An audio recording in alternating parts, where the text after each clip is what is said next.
అందరికీ ఓం సాయిరామ్ అండి. ఇప్పుడు మనం సాయి చరిత్ర నుంచి తీసుకొని దానికి ఒక విషయాలు రోజు రోజు మాట్లాడుకున్నాం కదా. ఈ రోజు దాని భాగానే మరి ఒక కొత్త విషయంతో ముందుకు వచ్చాము. అసలు దీంట్లో ఉన్న స్టోరీస్ అనేది నిజమా అబద్ధమా, అసలు ఇవి ఎక్కడి నుంచి మొదలయ్యాయి, అసలు ఎందుకు రాశారు అని చెప్పి మనం తెలుసుకుంటున్నాం కదా. అదే భాగంగా ఈరోజు కొత్త స్టోరీ చెప్పడానికి వచ్చాడు. దాని గురించి ఇప్పుడు మనం అడిగి తెలుసుకుందాం. ఓం సాయిరామ్. ఓం సాయిరామ్ అండి అందరికి. ఈరోజు మీతో పంచుకోవాలనుకున్న కథ పేరు వచ్చేసి గుడ్డ పిలుకలు దొంగలించుట మరియు జ్ఞానేశ్వరి బోధించుట అనే ఒక కథ గురించి మీకు చెప్తాను. ముందుగా బీవీ దేవ్ అనే ఒక వ్యక్తి ఉండేవాడు. ఆయన దహాను అనే ఊర్లో మామలతాదార్ లాగా పనిచేసేవాడు. మామలతాదార్ అంటే ఆర్డీఓ, ఒక గవర్నమెంట్ ఆఫీసర్ గా పనిచేసేవాడు. అయితే ఆయన జ్ఞానేశ్వరి మరియు భగవద్గీత లాంటి గ్రంథాలని చదివేవాడు. జ్ఞానేశ్వరి అంటే ఏంటంటే భగవద్గీత అని మరాఠీ భాషలో జ్ఞానేశ్వర్ అనే వ్యక్తి భగవద్గీత గురించి మరాఠీ భాషలో రాసిన వ్యాఖ్యల పేరే జ్ఞానేశ్వరి. అయితే ఈయనకి ఇవన్నీ గ్రంథాలు, మిగతా గ్రంథాలు అన్ని చదివినప్పుడు ఏం మంచిగా చదువుతున్నాడు, వాటిని అర్థం చేసుకుంటున్నాడు, వాటిని బోధన అర్థం చేసుకోగలుగుతున్నాడు. కానీ జ్ఞానేశ్వరి మొదలుపెట్టి చదువుదాం అనుకున్నప్పుడు ఏదో ఒక ఆటంకాలు వచ్చి ఆగడం కానీ, లేకపోతే చెడు ఆలోచనలు రావడం కానీ ఇలా జరుగుతుంది. అయితే ఆయన ఇలా చేసి చేసి ఆయనకు ఒకటి ఏమనిపించిందంటే, నేను ఇప్పుడు చదవను, మాకు గురువు అంటే సాయిబాబా వారు నాకు ఎప్పుడైతే ఇది చదవమని ఆజ్ఞాపిస్తారో అప్పుడు దీన్ని తిరిగి మళ్ళీ మొదలు పెడతానని అనుకొని పని చేస్తాడు, చదవడం ఆపేస్తాడు. దాన్ని 1914 సంవత్సరంలో ఫిబ్రవరి నెలలో కుటుంబంతో కలిసి షిరిడీకి వెళ్తాడు. ఆయన షిరిడీకి వెళ్ళినప్పుడు ఆ గురువారి దర్శనం అంటే సాయిబాబా దర్శనం కోసం షిరిడీకి వెళ్తాడు. షిరిడీకి వెళ్ళినప్పుడు అక్కడ బాబావారి దగ్గర ఉండి ఒక భక్తుడు వచ్చి ఆయనను కలుస్తాడు. కలిసి ఆయనతో మాట్లాడినప్పుడు, నేను ఇట్లా జ్ఞానేశ్వరి చదవాలనుకుంటున్నాను, కానీ ఎన్నిసార్లు చదివినా కూడా అది చెడు ఆలోచనలు రావడం, ఏదో ఒక ఆటంకాల వల్ల అది ఆగిపోతుంది అని నాకు చెప్తాడు. ఆయన ఏమంటాడంటే, ఆ పుస్తకం ఒకటి తీసుకొని వెళ్ళి బాబావారి ఆయన చేతిలో నుంచి కాసేపు ఉంచి తీసుకో, మళ్ళీ అప్పుడు అది పవిత్రముగా మారి ఎలాంటి ఆటంకాలు రాకుండా సంపూర్ణంగా అది నువ్వు పూర్తి చేస్తావంటే, ఈయనేమంటాడు, నాకు బాబావారు డైరెక్ట్ చెప్పలేరా, అంటే ఇది నువ్వు చదవడం స్టార్ట్ చేయ బిడ్డ అని ఇట్లా డైరెక్ట్ చెప్పలేరా, ఆయన చేతిలో పెట్టి ఇట్లా పవిత్రత చేసుకొని చదవడం అలా నాకు వద్దు, ఆయన స్వయంగా నాకు నువ్వు ఇది చదువు అని చెప్పిన రోజు మాత్రమే నేను చదువుతా అనుకుంటాడు. తర్వాత ఆయనే బాబావారి దగ్గరికి దర్శనానికి వెళ్తాడు. వెళ్ళి ఆయనకు బాబావారికి ₹1 దక్షిణ ఇస్తాడు. ఇచ్చినప్పుడు బాబావారు ఏం అడుగుతారంటే, నువ్వు ₹20 చిల్లర నాకు దక్షిణగా ఇవ్వు అని అడుగుతారు. సరే బాబా ఇస్తానని ₹20 చిల్లర ఆయనకు దక్షిణగా ఇస్తాడు. దక్షిణగా ఇచ్చిన తర్వాత అక్కడి నుంచి వెళ్తాడు. వెళ్ళినాక సాయంత్రం అదే రోజు షిరిడీలో ఆయనే బాలకరాముడు అనే వ్యక్తిని కలుసుకుంటాడు. ఆయన గురువారి శిష్యుడే. అయితే బాలకరాముడు అనే వ్యక్తిని కలుసుకొని ఆయనను అడుగుతాడు, మీరు ఎందుకు ఇంత బాబావారికి ఎలా దగ్గర అయ్యారు, ఇంత జ్ఞానం మీకు ఎలా వచ్చింది, ఏం నేర్పించిందని ఆయన మొత్తం అడుగుతాడు. అడిగినప్పుడు ఆయన ఏమంటాడు అంటే, బాలకరాముడు, మీరు రేపు మధ్యాహ్న హారతి తర్వాత నన్ను కలవండి, మీకు మొత్తం చెప్తాను అంటాడు. సరే అని ఆ రోజు షిరిడీలో గడిపి తెల్లారి మళ్ళీ మధ్యాహ్నం హారతికి వెళ్తాడు.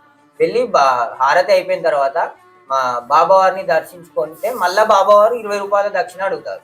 సరే అని ఇచ్చేస్తాడు. ఇచ్చేసినాక బాలకరాముడి దగ్గరికి వెళ్ళి, చెప్పండి నిన్న చెప్తా అన్నారు కదా అని ఇట్లా అడిగితే ఆయన చెప్తా ఉంటాడు. చెప్తుంటే అప్పుడే బాబావారు ఒక వ్యక్తితోటి ఆ దేవుని నా దగ్గరికి తీసుకొని రా అని చెప్పగానే దేవు వచ్చేస్తాడు బాబావారి దగ్గర.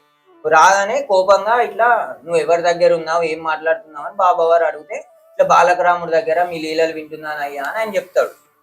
చెప్తే, నా గుడ్డ పిలుకలు 2 ఇక్కడ లేవు, కనబడడం లేదు, ఒకసారి వెతుకు, నువ్వే తీసినవా అంటాడు. అంటే నేనెందుకు తీస్తా అయ్యా, నాకు తెలియదు అంటే, సరే వెతుకు, ఇక్కడ నువ్వు ఒక్కరిమే ఉన్నావు కదా అంటాడు. ఆయన వెతుకుతాడు. ఎంత వెతికినా కూడా అవి దొరకకపోయేసరికి నాకు దొరుకుతలేవు అయ్యా అంటే, దొంగతనం చేయడానికి వచ్చినావు నువ్వు, ఇక్కడ నువ్వు నేను తప్ప ఎవరు లేరు కదా, మరి నేను తీయనప్పుడు నువ్వే తీయాలి కదా అని ఆయన తిరుగుతాడు బాబావారు.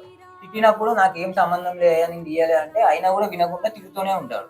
ఆయన ఎంత తిట్టినా కూడా నిశ్శబ్దంగా బాబావారి ముందు కూర్చొని అలానే వింటూ ఉంటాడు. ఆయన మనసులో అనుకుంటాడు, నేను ఈ రోజు బాబావారు నన్ను సత్కాతో కూడా కొట్టే ఛాన్స్ ఉందేమో అని ఇట్లా అనుకుంటుంటే, ఆయన 1 గంట సేపు అలా తిట్టినా కూడా ఏం మాట్లాడకుండా నిశ్శబ్దంగా కూర్చుంటాడు.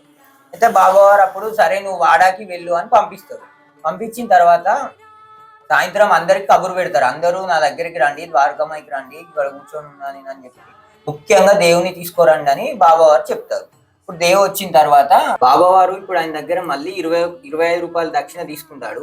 తీసుకున్న తర్వాత అప్పుడు చెప్తాడు, నేను నిన్ను తిట్టడంలో ఒక అర్థం ఉంది, నేను ఇక్కడ స్వయంగా ఉన్న తర్వాత నువ్వు వెళ్ళి మళ్ళీ బాలకరాముని అది ఎందుకు నా గురించి అడిగి తెలుసుకోవడం, నన్నే స్వయంగా నోరు విప్పి అడిగితే నేను చెప్తాను కదా ప్రతి ఒక్కరుగా అని బాబావారు ఆయన తిట్టడంలో అర్థం ఉంది అని చెప్పాడు. చెప్పిన తర్వాత ఇప్పుడు నువ్వు వెళ్ళి జ్ఞానేశ్వరిని బోధించు, ఇన్ని రోజుల నుంచి చదవలేకపోతున్నావు కదా, ఇప్పుడు వాడాలో కూర్చొని ప్రతిరోజు కొంచెమైనా కూడా దాన్ని చదవడం చెయ్యి, నీకు ఖచ్చితంగా అర్థమవుతుంది. అలానే నీ పక్కనున్న వారికి ఎంత చదివితే అందులో కొంచెమైనా వాళ్ళకి చదివి చెప్పు, అంటే వాళ్ళకు కూడా బోధించు అని బాబావారికి చెప్తారు. ఆయన సరే అయ్యా అని చెప్పి సాష్టాంగ నమస్కారం చేసుకొని ఆయన ఇంటికి వెళ్ళిపోతాడు.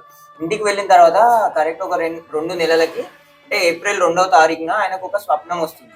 ఆ స్వప్నంలో బాబావారు ఒక అంతస్తు పైన ఉండి జ్ఞానేశ్వరి బోధన అవ్వడం లేదా అని ఆయన అడిగినప్పుడు, మీ కృప లేనిదే ఏది కాదయ్యా, జ్ఞానేశ్వరి చదువుతున్నప్పుడు మొత్తం చిక్కులుగా ఉంది, చికాకు అవుతుంది అయ్యా అని ఆయన చెప్తాడు. చెప్తే, నువ్వు వెళ్ళి జ్ఞానేశ్వరి తెచ్చుకో, నా సన్నిధిలో కూర్చొని చదువు, నువ్వు తొందరగా చదవడం వల్ల అలా అవుతుందని చెప్పగానే ఆయన పుస్తకం తీసుకురావడానికి అలా వెళ్తుంటే మెలుక వచ్చినప్పుడు ఆయనకు అర్థమవుతుంది. అంటే బాబావారు నాకు ఆయన షిరిడీకి 2 నెలల కింద చెప్పినప్పుడు ఆయన అలానే వదిలేలేదు నన్ను, నేను చదువుతున్నానో లేదో ఎక్కడి వరకు చదివానో కూడా ఆయన తెలుసుకొని నా ప్రాబ్లం నేను అర్థం చేసుకొని మళ్ళీ నాకు ఈరోజు స్వప్నంలో కనిపించి అది ఎలా పూర్తి చేయాలో కూడా ఆయన చెప్పారు. ఇంతకంటే అదృష్టం నాకు లేదు అని ఆయన ఆనందపడతారు. ఇప్పుడు మీరు చెప్పిన స్టోరీ బాగున్నది. అంటే ఒక గ్రంథం చదవలేకపోతే ఇట్లా దాని గురించి చెప్పి పంపాడు.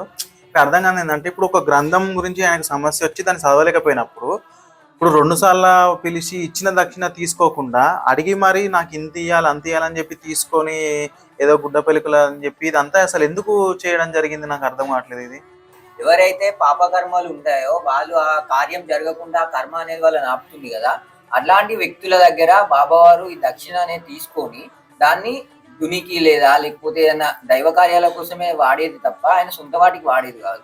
ఇలా తీసుకొని వాళ్ళ కర్మని కొంచెంగా తగ్గించుకుంటూ వాళ్ళ కార్యాన్ని జరిపించడానికి ఆయనే సహాయం చేసేవాడు. ఇప్పుడు మీకు మీ వీడియోలలోనే నేను కూడా చూశాను, ఒక వ్యక్తి చెప్తుంటే బాబావారి దగ్గరికి ముంబై నుంచి 2 వస్తారు, ఒకరి దగ్గర బాబావారు అడిగి మరి 15 రూపాయలు దక్షిణ తీసుకుంటారు, ఇంకొకరు 15 రూపాయలు ఇచ్చినా కూడా తీసుకోరండి. మరి అక్కడ కూడా ఈ డౌట్ మీకు రావాలి కదా. అక్కడ కూడా బాబావారు అంటే దీన్ని బట్టి మనం ఏం అర్థం చేసుకోవాలంటే, ఎవరి కర్మ అయితే ఉందో వారి దగ్గర మాత్రమే బాబావారు దక్షిణ తీసుకొని ఆ కర్మను అనేది తీసేస్తున్నారు. కర్మను తీసేయడంలో అనేక మార్గాలు ఉన్నాయి, అందులో ఈ దక్షిణ తీసుకోవడం కూడా ఒక మార్గం. అలానే మరి తీసుకున్నది ఏం చేస్తున్నాడు, ఆయన ఏమైనా బిల్డింగ్లు కట్టుకున్నాడు, ఆయన సొంతానికి వాడుకున్నాడు అంటే అలా కాదు. సగం మొత్తాన్ని దుని కోసం వాడేవాడు, అంటే దునిలోకి కట్టెల కోసం కానీ ఇలాంటి వాటి కోసం. మిగతా సగాన్ని బాబావారి దగ్గర సేవ చేసే వాళ్ళు వాళ్ళ అవసరాలకు ఉంటాయి కదా, ఏదైనా అనారోగ్య సమస్యలు వచ్చినప్పుడు కానీ వాళ్ళకి ఏదైనా అవసరం ఉన్నప్పుడు వస్తువుల కోసం వాటి కోసం ఇచ్చేవారు. ఇప్పుడు చూసారు కదా, ఇప్పుడు బాబావారు ఎప్పుడైతే వాళ్ళ దగ్గర దక్షిణ తీసుకుంటారో వాళ్ళకి ఏంటంటే వాళ్ళ కర్మం కానీ ఇంకేమన్నా ఉన్నా వాళ్ళకి తీసేయడానికి తీసుకుంటారు. ఇప్పుడు ఎవరైనా పోయి నేను దక్షిణ ఇస్తా అని చెప్పి ఇట్లా ఇచ్చినా వాళ్ళ దగ్గర తీసుకోడు, ఎందుకంటే వాళ్ళ దగ్గర నుంచి ఎలాంటిది తీసుకోడు. ఎవరైనా ఇవ్వకుండా ఉన్నా కానీ వాళ్ళ దగ్గర కర్మ ఉంటే వాళ్ళని అడిగి మరీ తీసుకునేవాడు.